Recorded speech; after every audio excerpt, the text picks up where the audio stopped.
ہوائی جہاز سب سے تیز رفتار سواری ہے۔ ہوائی جہاز اور ریل گاڑی کی ایجاد ہونے کے بعد سفر میں آسانی ہو گئی۔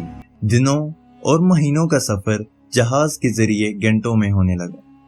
یہ سائنس کی ایک حیرت انگیز ایجاد ہے۔ ہوائی جہاز نہ صرف عام مسافروں اور سامان کی نقل و حمل کے لیے بلکہ جنگی مقصد کے لیے بھی استعمال ہوتا ہے۔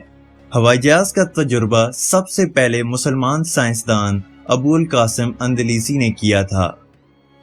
موجودہ ہوائی جہاز کی ایجاد کا سہرا امریکہ کے آرول رائٹ اور ویلبر رائٹ کے سر ہے۔ یہ دونوں بھائی ہیں اور انہیں رائٹ برادرز کہا جاتا ہے۔ امریکی ریاست نارتھ کیرولائنا کے ساحل پر ایک قصبہ کیٹی ہاک واقع ہے۔ 1900 میں اس قصبے کے ریتیلے ساحل پر دو منچلے نوجوان دن رات ایک تجربے میں مگن تھے۔ وہ اس قصبے کے رہنے والے نہیں تھے بلکہ اس جگہ سے کوئی 1100 کلومیٹر دور امریکی ریاست اوہایو کے قصبے ڈیٹن سے آئے تھے، لیکن ہوا میں اڑنے کا جنون انہیں یہاں لے آیا۔ کیٹی ہاک کے ساحلوں پر تیز ہوا چلتی تھی اور یہاں کی نرم ریت بلندی سے گرنے والے کو زیادہ چوٹ نہیں پہنچاتی تھی۔ یہ دونوں نوجوان سکے بھائی تھے۔ ویلبر رائٹ اور آرول رائٹ یہاں ہوائی جہاز اڑانے کی پریکٹس کر رہے تھے۔ انہیں امید تھی کہ اس ریتیلے ساحل پر انسان مشینی ہوائی جہاز سے اپنی پہلی پرواز ضرور کرے گا۔ رائٹ برادرز بچپن سے ہی جہاز بنانے کے بہت شوقین تھے۔ وجہ یہ تھی کہ انہوں نے بچپن میں جہاز جیسا ایک کھلونا اڑتے دیکھا تھا۔ جب کھلونے میں لگے ربڑ بینڈ کو بل دے کے چھوڑا جاتا تو وہ اڑنے لگتا تھا۔ بس اس کھلونے کو دیکھ کر دونوں بھائیوں نے سوچا اگر یہ کھلونا اڑ سکتا ہے تو ایک ایسی مشین بھی اڑ سکتی ہے جس میں انسان سفر کر سکتا ہے۔ دونوں بھائی جوان ہوئے تو ڈیٹن قصبے میں سائیکلیں بنانے کی دکان کھول لی، لیکن جہاز بنانے کا جنون ان کے سر پہ سوار رہا۔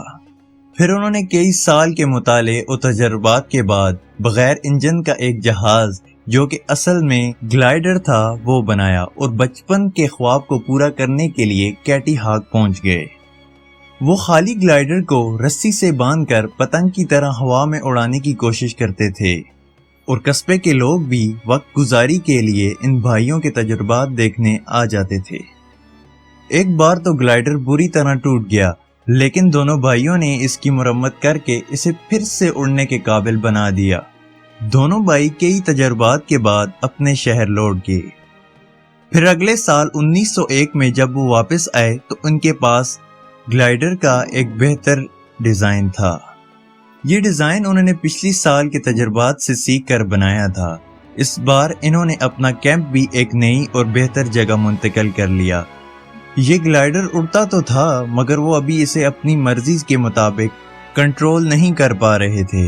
گلائیڈر کی مسلسل ناکامیوں سے تنگ آ کر رائٹ برادرز کچھ زیادہ ہی مایوس ہوئے اور اپنے شیڈول سے پہلے ہی واپس چلے گئے، لیکن انہوں نے ہمت نہیں ہاری۔ دونوں بھائی اگلے سال 1902 میں کیٹی ہاک لوٹے اور اس بار اپنے بہترین ڈیزائن کے ساتھ۔ اب کی بار ان کا گلائیڈر اتنا زبردست تھا کہ وہ ہوا میں ادھر ادھر ڈھولنے کے بجائے بالکل سیدھا اڑنے لگا۔ اب رائٹ برادرز ہوا میں گلائیڈر کو بیلنس بھی رکھ سکتے تھے اور اپنی مرضی سے موڑ بھی سکتے تھے۔ دونوں بھائیوں کا کیٹی ہاک کا یہ ٹور کامیاب رہا تھا۔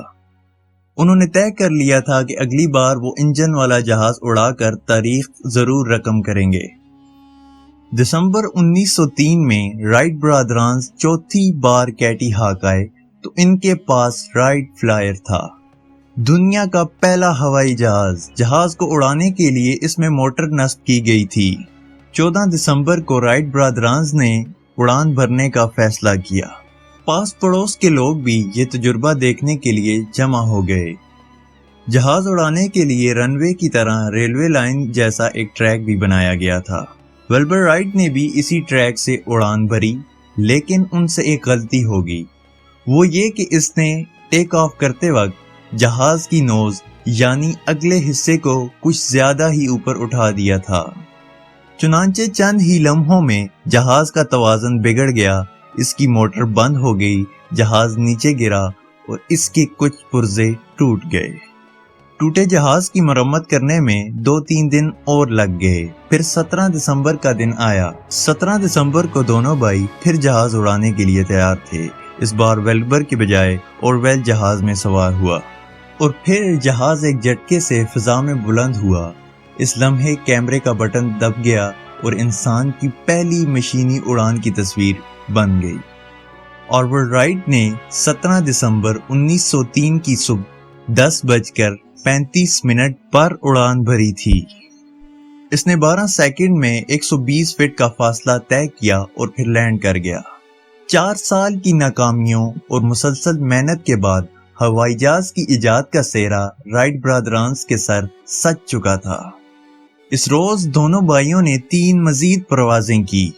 آخری پرواز ویلبر رائٹ نے کی تھی۔ وہ 59 سیکنڈ تک فضا میں اڑتا رہا اور جہاز کو 852 فیٹ تک لے گیا۔ 17 دسمبر کی کامیاب پروازوں کے بعد رائٹ برادرانز اپنے گھر ڈیٹن لوٹ گئے۔ ان کے گھر کے قریب ہی گھاس کا ایک کھلا میدان تھا جس میں وہ مزید تجربے کرنے لگے۔ انہوں نے ایک نیا رائٹ فلائر بنا لیا اور اس میں وہ اڑان بھرتے رہے۔ 1905 میں وہ اپنے جہاز کو کافی بہتر بنا چکے تھے اور کئی پروازوں میں اسے ٹیسٹ کر چکے تھے۔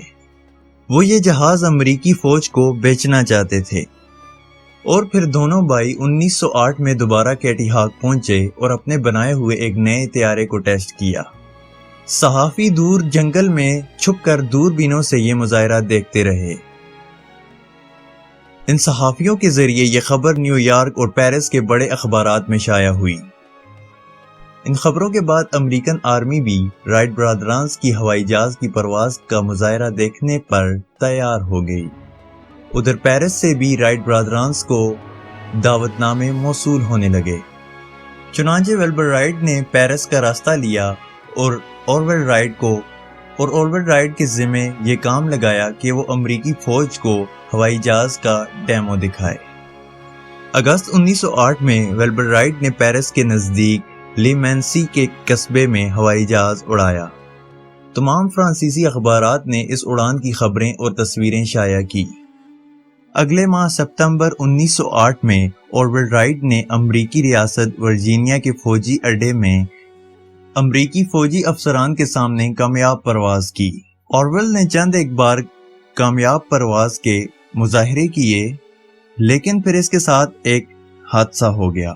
ہوا یوں کہ 17 ستمبر 1908 کو اورول نے امریکی فوج کے ایک لیفٹیننٹ تھامس سیلفیج کو بھی اپنے ساتھ جہاز میں بٹھا لیا۔ جہاز نے اڑان تو کامیابی سے بھر لی، مگر چند ہی منٹ کے بعد جہاز کا ایک پروپیلر ٹوٹ گیا اور جہاز نیچے گر گیا۔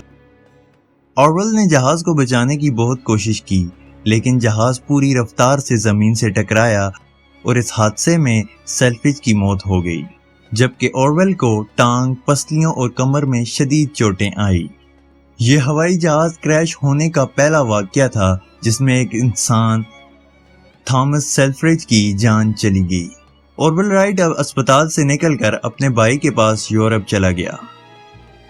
پھر رائٹ برادران ملکوں گھوم کر اپنی نئی ایجاد دنیا کو دکھانے لگے۔ اب رائٹ برادرانز نے نومبر 1909 میں رائٹ پلین کے نام سے اپنی کمپنی بنائی اور دھڑا دھڑ جہاز تیار کرنے لگے۔ 1912 میں امریکی شہر بوسٹن کے سفر کے دوران ویلبر رائٹ کو ٹائیفائڈ ہو گیا۔ ڈیٹن واپسی کے بعد 30 مئی 1912 کو وہ 45 برس کی عمر میں انتقال کر گیا۔ ویلبر رائٹ کی موت نے اس کے چھوٹے بھائی اورول رائٹ کو بالکل تنہا کر دیا تھا۔ جہازوں میں اس کی دلچسپی ختم ہو گئی اور اس نے رائٹ کمپنی میں اپنے شیئرز 10 لاکھ امریکی ڈالر میں فروخت کر کے باقی کی زندگی ڈیٹن میں ہی گزارنے کا فیصلہ کر لیا۔